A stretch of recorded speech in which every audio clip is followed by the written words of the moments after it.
বন্ধুরা এই দেখো আমি আমার বাবার বাড়ি চলে এসেছি। এই যে আমার বড় বৌদি আমার জন্য অপেক্ষা করছে, এটা আমার মেজ বৌদি। আর এই যে আমার বড়দি কই, দিদি কই, এইটা আমার দিদি, এটা আমার বড়দি, আমার সবার বড় দিদি এইটা, আর আমি সবার ছোট। এটা আমার মেজ বৌদি, এটা আমার বড় বৌদি। হ্যালো,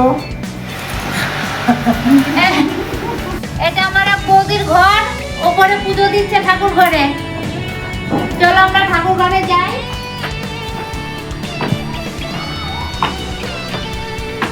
এই দেখো এটা আমার বাপের বাড়ির ঠাকুর ঘর, 3 তলার উপরে ঠাকুর ঘর। এই একটা বৌদি আমার পুজো করছে।